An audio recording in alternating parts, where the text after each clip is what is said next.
Sexual grooming. The term may sound familiar, but do you know what it means?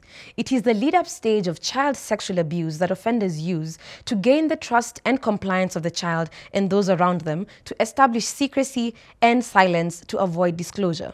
Victims of grooming usually have a hard time reporting further incidences due to the close nature of relationship built with a groomer.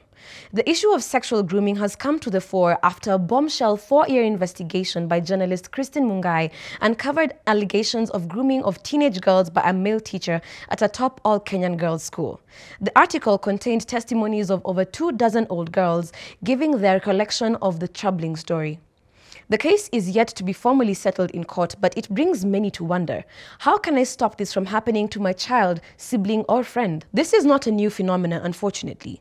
If you remember the "in my prime" trend on TikTok, that is an example of what grooming would lead to, and it is an established fear that many children in boarding and even day schools could be at risk of grooming. So how would you know that your child is being groomed? I spoke to an expert. 1. The child talks a lot about a particular adult or older child and wants to spend time with them alone. 2. They are in a relationship with a much older person.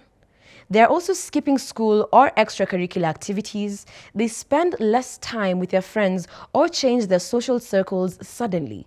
The child isolates from you and doesn't want to talk about what they've been doing or tell you about their day. They'll become secretive. So this child will now start hiding some information, probably now when it comes to, if it is online, if it is an online now grooming, which is happening, you'll find that they'll be secretive when it comes to their mobile phone.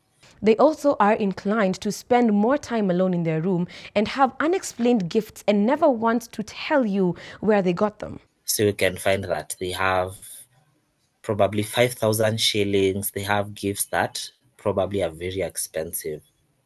And you see, for a child, it's very hard for them to explain to you where these gifts are from. Because when you ask them where these gifts from, they'll just keep quiet. In extreme cases, the child might be influenced into drug use and underage drinking. They will also possess an understanding and knowledge of sex that is definitely age inappropriate. So you might find them saying certain words which are really sexual that you can't expect it from a child, because for children, you know that they know certain amount of words, and if they say something, it will really push you off as an adult, and you'll know that there's something wrong. Grooming may occur in person or online, and perpetrators seek out children who trust adults easily, lack self-esteem, are lonely, have an intellectual impairment, or are not close to their families. Grooming can affect the child for up to a lifetime, with victims reporting having difficulty sleeping, suffering from anxiety and poor concentration, eating disorders, self-harm, and even falling pregnant. Any cases of grooming should be reported with urgency in order to protect the children and keep them from further harm.